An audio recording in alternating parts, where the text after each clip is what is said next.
Good morning students. मेरा नाम अर्चना है. Today our topic is organizational effectiveness. Let's start with this topic. Meaning of organizational effectiveness. Organization effectiveness का meaning क्या होता है? इस meaning जानने से पहले हम जानेंगे कि organization effectiveness होती क्या है. पहले organization होती क्या है, फिर effectiveness होती क्या है. पहले वो जानते हैं. Organization क्या होती है? ऑर्गेनाइजेशन होती है जहाँ दो से ज़्यादा लोग कोई गोल प्लान करते हैं और उस गोल को अचीव करने के लिए एक प्लेटफॉर्म जो है बनाते हैं. उस प्लेटफॉर्म को हम ऑर्गेनाइजेशन बोलते हैं. इफेक्टिवनेस क्या होती है? अब इफेक्टिवनेस का आपको एक एग्जांपल देती हूँ. इफेक्टिवनेस होती है कि आपको फीवर है और आपने फीवर को कंट्रोल करने के लिए एक जो है मेडिसिन ली है और उस मेडिसिन से आपको फीवर कंट्रोल हो जाता है. तो आप क्या कहते हैं? आप कहेंगे कि ये जो मेडिसिन है बहुत इफेक्टिव है. तो इफेक्टिवनेस इस चीज को बोलते हैं कि अगर आपने कोई गोल सेट किया है और उस गोल तक पहुंचने के लिए, उस गोल को अचीव करने के लिए जो भी आपने जो है रिसोर्सेज यूज किए हैं, जो भी आपने प्लानिंग की है और उसके बाद आप वो गोल अचीव कर लेते हैं, उसको इफेक्टिवनेस कहते हैं. ठीक है, आई होप आपको ये क्लियर हो गया हो. चलिए अब जानते हैं कि मीनिंग क्या है ऑर्गेनाइजेशनल इफेक्टिवनेस का. It is the concept of which an organization achieve its predetermined objective with the given amount of source and means. ये क्या है?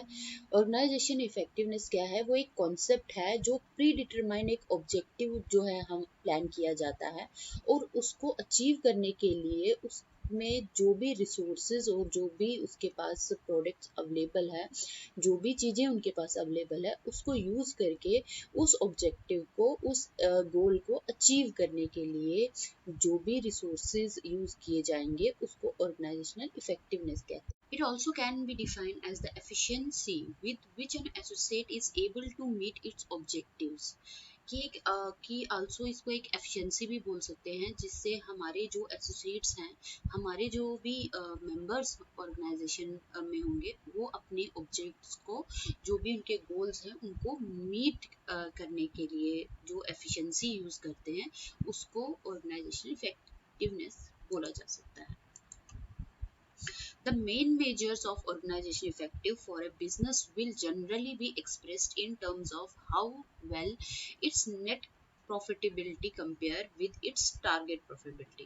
मतलब इसका मेजर कंसर्न जो है, ये भी बोल सकते हैं कि ऑर्गेनाइजेशनल इफेक्टिवनेस का हम मेजर कंसर्न ये हो सकता है कि इसका जो हम नेट प्रॉफिटेबल, जो उसका नेट प्रॉफिट है, टोटल जो टारगेट प्रॉफिट कितना था और उसका नेट प्रॉफिट कितना, उसको कैलकुलेट करने के लिए, उसको जब कैलकुलेट किया जाता है, उसको कैलकुलेट करने के बाद एक ऑर्गेनाइजेशन कितनी इफेक्टिव के साथ चल रही है, उसका क्या इफेक्टिवनेस आ रहा है, तो उस चीज को जो है ऑर्गेनाइजेशन इफेक्टिवनेस बोलते हैं. ये था ऑर्गेनाइजेशन इफेक्टिवनेस. अब जानते हैं ऑर्गेनाइजेशन इफेक्टिवनेस के 6 स्टेप्स ऑफ ऑर्गेनाइजेशनल इफेक्टिवनेस. क्या स्टेप्स होते हैं? Leadership, communication, accountability, delivery, performance and measurement. Leadership. अगर आपके ऑर्गेनाइजेशन में अच्छे लीडर्स हैं जो एक अच्छी लीडरशिप प्रोवाइड कर रहे हैं, तो आपकी ऑर्गेनाइजेशन में जितना भी वर्क हो रहा है वो इफेक्टिवनेस के साथ होगा. वो उस लेवल पे जो है जाके वर्क को कंप्लीट करेंगे. कम्युनिकेशन अगर अच्छा हो रहा है तो आपका जो वर्क है वो प्रॉपर कम्युनिकेट हो रहा है, प्रॉपर इफेक्टिवनेस जो है के साथ कंप्लीट हो रहे हैं, जितने भी टास्क हैं वो प्रॉपर टाइम पे कंप्लीट हो रहे हैं. अकाउंटेबिलिटी, मतलब प्रॉपर अकाउंटेबिलिटी दी गई है, हर किसी को उसके काम का जो है रिस्पॉन्सिबिलिटी दी गई है, हर किसी को ये पता चलता है कि उसको कौन सा काम करना है. ऐसा नहीं है कि कोई कुछ भी काम आके कर रहा है. आज मेरा मन कर रहा है तो मैं अकाउंट्स में काम कर रहा हूँ, मेरा मन कर रहा है तो मैं कैश में काम करे, वैसा नहीं. हर किसी को अकाउंटेबिलिटी दी गई है काम की, तो आपके ऑर्गेनाइजेशन में इफेक्टिवनेस जो है वो बढ़ेगा. डिलीवरी, जो भी आपके काम है उस की डिलीवरी टाइम पे हो रही है, जो भी क्लाइंट है, जो भी कस्टमर है, उन्होंने जो टाइम दिया हुआ उस पर आप एग्जैक्ट टाइम पे जो है वो चीज़ प्रोवाइड कर रहे हैं. जो भी कमिटमेंट हुई है उसको जो है कंप्लीट कर रहे हैं, तो ऑर्गेनाइजेशन के जो ये सब चीज़ें हैं इफेक्टिवनेस को बढ़ाती है। परफॉर्मेंस परफॉर्मेंस तब काउंट होती है जब आप अपनी इफेक्टिवनेस को जो है उस लेवल पे लें। अगर आप अच्छे से काम कर रहे हैं, लीडरशिप अच्छी प्रोवाइड कर रहे हैं, कम्युनिकेशन अच्छा दे रहे हैं, अकाउंटेबिलिटी हर किसी को पता है, तो आपकी जो परफॉर्मेंस है वो जो है ऑलवेज बढ़ेगी। मेजरमेंट, हर किसी के काम को मेजर किया जाएगा। जितना जो भी काम आपकी ऑर्गेनाइजेशन में हो रहा है, जितने भी लोग आपकी ऑर्गेनाइजेशन में काम कर रहे हैं, अगर उनका काम प्रॉपर टाइम पे फॉलो किया जा रहा है, प्रॉपर उनके काम को जो है एनालाइज किया जा रहा है, तो ऑर्गेनाइजेशन की जो भी इफेक्टिवनेस है उसको बढ़ा सकते हैं। ये 6 स्टेप्स थे जो ऑर्गेनाइजेशन की इफेक्टिवनेस को जो है हम इन सब से हम ऑर्गेनाइजेशन की इफेक्टिवनेस को बढ़ा सकते हैं। ये थे वो 6 स्टेप जो हमारे ऑर्गेनाइजेशन को इफेक्टिव बना सकते हैं। अब चलते हैं कि अप्रोचेस क्या होती हैं एक ऑर्गेनाइजेशनल इफेक्टिवनेस की। Approaches of organisational effectiveness: goal approach, system approach, strategical contingencies approach, repeating value approach. Approaches जो एक ऑर्गेनाइजेशन में फॉलो किए जाते हैं। सबसे पहले गोल अप्रोच। गोल अप्रोच क्या होता है? सबसे पहले जानते हैं गोल क्या होता है। गोल एक लक्ष्य होता है कि हम एक गोल सेट करते हैं जिसको हमने अचीव करना होता है। Effectiveness is the ability to excel at one or more goals. The goal attainment states that an organization effectiveness must be appraised in terms of the accomplishment of its end goal based on the identification of goal and the achievement of those goals. Goals must be effectiveness क्या होती है? Effectiveness होती है कि जब आपके जो गोल हैं वो एक और एक से ज़्यादा, ऐसा नहीं है कि ऑर्गेनाइजेशन को हम इफेक्टिवनेस तभी बोलते हैं कि ऑर्गेनाइजेशन इफेक्टिव है, भाई ये वाली ऑर्गेनाइजेशन बहुत इफेक्टिव है अगर वो एक गोल को लेकर चल रही है। मीन्स कि आपको एक एग्जांपल देती हूँ कि आपने स्कूल ओपन किया, और स्कूल का आपका गोल है कि आप जो है इलिटरेसी को कम करना चाहते हैं, आप लोगों को एजुकेट करना चाहते हैं, ये गोल्स है आपका। और आपने एरिया में स्कूल खोला, आपने लोगों को एजुकेट किया, बट आपका सिर्फ वो ही गोल नहीं है। स्कूल खोलने से गोल ये है कि आपको एजुकेट करना है और कल आपको उस स्कूल से सोसाइटी के लिए डॉक्टर्स, नर्सेज, आपको आईएएस ऑफिसर, केएएस ऑफिसर जो है वहाँ से प्रिपेयर करना है उनको, वो उस लेवल तक जो है पहुँच पाए आपके स्कूल में। अब वो नॉलेज उनको मिल पाए ताकि वो उस लेवल तक पहुँच सके।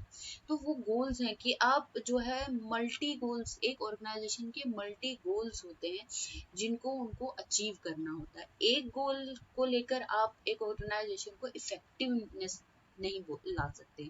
आपके ऑर्गेनाइजेशन के मल्टी गोल्स होने चाहिए, तभी आप एक ऑर्गेनाइजेशन को एक जो उसकी गोल्स की अचीवमेंट को इफेक्टिवनेस तक ले सकते हो। और जो गोल्स होने चाहिए वो क्लियर होने चाहिए और आइडेंटिफाइड होने चाहिए। आपको जो गोल्स हैं वो ऑलरेडी क्लियर होने चाहिए कि आपने क्या गोल सेट किए हैं, क्या से आपने उसको अचीव करना है। मेजरेबल होने चाहिए, आपके जो गोल्स हैं वो मेजरेबल होने चाहिए।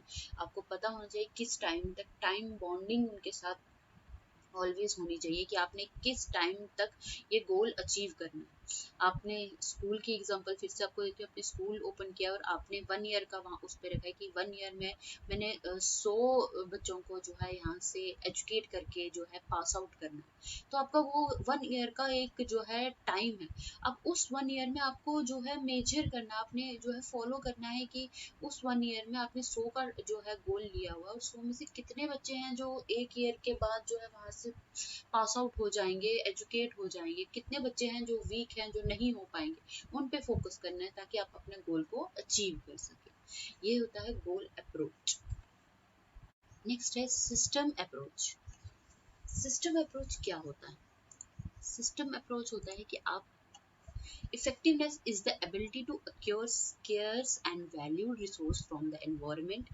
Here and goals are not ignored, but they are one element in a complex set of criteria. System models emphasize criteria that will increase long-term survival of the organization. अब system resources क्या होते हैं, system resource approach क्या होती है कि आपका जो भी गोल है उसको अपने अचीव करने के लिए सिस्टम में जो भी रिसोर्सेज आपके पास अवेलेबल है उसको यूज करके आपने जो है अपने गोल को अचीव करना है, ताकि जो ऑर्गेनाइजेशन है उसके जितने भी रिसोर्सेज है, जो भी इन्वायरमेंट है उसको, तो उसको जो है आपने एक्सेप्ट करना है, उसको अपने अपने जो भी गोल है उसको कंप्लीट करने के लिए यूज करना है। अगर आपका कोई ऐसा जो गोल है जिसको अचीव करने के लिए आपके पास जो है रिसोर्सेज अवेलेबल नहीं है, तो आपको गोल को इग्नोर नहीं करना है।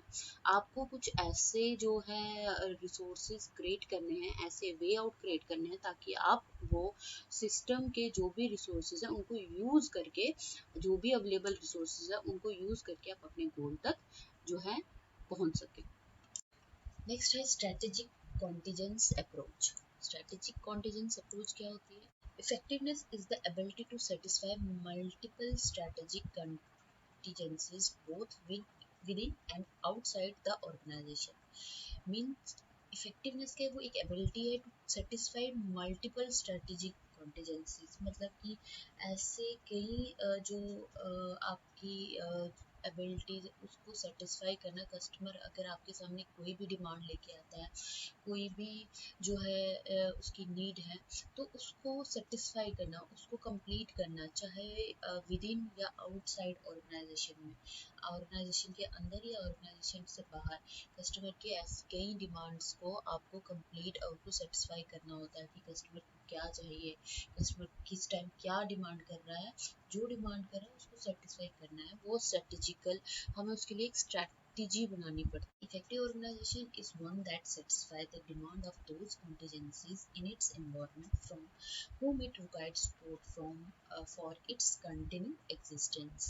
मतलब एक इफेक्टिव ऑर्गेनाइजेशन वो होती है जो सेटिस्फाई करती है डिमांड्स को, जो भी ऐसे जो इंसिडेंट जो है एक्सपेंसेस आते हैं, इंसिडेंट ऐसा कुछ इन्वायरमेंट क्रिएट हो जाता है, और वो जो है पूरा सपोर्ट प्रोवाइड करती है, पूरा उसकी स्ट्रेटजी क्रिएट करती है अपनी एग्जिस्टेंस को कंटिन्यू करने के लिए, अपनी ऑर्गेनाइजेशन को आगे बढ़ाने के लिए। It seeks to appraise only those in the environment who can threaten the organizational survival। आपको जो भी स्ट्रेटजी बनानी होती है वो इस तरह की अपनी ऑर्गेनाइजेशन में स्ट्रेटजी बनानी है कि हम उस इन्वायरमेंट को कंट्रोल कर सके, उस इन्वायरमेंट को सेटिस्फाई कर सके, जो कंप्लीट कर सके, जो हमारे ऑर्गेनाइजेशन की सर्वाइवल के लिए एक थ्रेट बन सकता है, जो हमारे सामने एक थ्रेट है कि इससे हमारा ऑर्गेनाइजेशन जो है सर्वाइव नहीं कर पाएगा, आगे बढ़ नहीं सकते, हम उस लेवल पे नहीं ले पाएंगे, हम अपने गोल को अचीव नहीं कर पाएंगे। जो वो सारे थ्रेट्स हैं उनको कंप्लीट करने के लिए, उनको फुलफिल करने के लिए, उनको बीट करने के लिए, उनको compete करने के लिए हमें एक ऐसी स्ट्रेटजी बनानी पड़ती है जिससे हम जो है वो सारी अप्रोचेस को कंप्लीट कर सकें। नेक्स्ट है हमारा competing values approach. competing values approach क्या होती है? The competing value approach is the criteria you value and use in assessing organizational effectiveness। अब competing value क्या है? वो एक ऐसी जो है अप्रोच है जो आप अपनी ऑर्गेनाइजेशन में यूज़ करते हो, ये जानने के लिए कि आपके ऑर्गेनाइजेशन में जो भी काम हो रहा है, जो भी वर्क हो रहा है, उसमें कितनी जो है इफेक्टिवनेस है, वो कितने इफेक्टिवनेस से हो रहा है, और आपकी ऑर्गेनाइजेशन कितनी इफेक्टिवली जो अपना काम है वो कर रही है। रिटर्न ऑन इन्वेस्टमेंट, मतलब आपने जो इन्वेस्टमेंट किए उसमें रिटर्न्स कितने आ रहे हैं, उस पर जो है कंपीटिंग वैल्यू अप्रोच से हम एनालाइज करते हैं। न्यू प्रोडक्ट इनोवेशन, मतलब हमने ऑर्गेनाइजेशन एक दो प्रोडक्ट से स्टार्ट की थी, बट उन दो प्रोडक्ट के अलावा अभी हमारे पास जो है नई इन्वेंशन और कितनी हुई है। मार्केट शेयर, हमारा जो मार्केट शेयर है वो कितना ग्रो कर रहा है, कितना फॉल डाउनफॉल है, और कितना जो है अभी राइज होने के चांस है मार्केट में, और क्या जो है चेंजेस हो रहे हैं, कौन से रूल्स एंड रेगुलेशन है जो हमारी ऑर्गेनाइजेशन को हिट कर सकते हैं, हमारी ऑर्गेनाइजेशन को सर्वाइवल से रोक सकते हैं। तो ये सारी जॉब सिक्योरिटी, हमारे ऑर्गेनाइजेशन की जॉब सिक्योरिटी क्या है, मेरे एम्प्लॉयज़ जो हैं वो मेरे साथ जो है वो कब तक बने रह सकते हैं, अगर बाहर मार्केट में उनको ऐसे क्या ऑप्शंस प्रोवाइड हो सकते हैं जो मेरे ऑर्गेनाइजेशन में नहीं, मेरे ऑर्गेनाइजेशन में ऐसे क्या एनवायरनमेंट है जो उनको नहीं प्रोवाइड हो रहा, जो उनको बाहर प्रोवाइड हो सकता है। तो ये सारे जो एनालिसिस हैं आप कंपीटिंग वैल्यू अप्रोचेस यूज़ करके अपने जो ऑर्गेनाइजेशन में कर सकते हैं, ताकि आप अपने ऑर्गेनाइजेशन को एक इफ़ेक्टिवली जो है रन कर सकें, इफ़ेक्टिवली ग्रो कर सकें। ये था आज का हमारा topic, organisational effectiveness. Thank you so much. Have a nice day.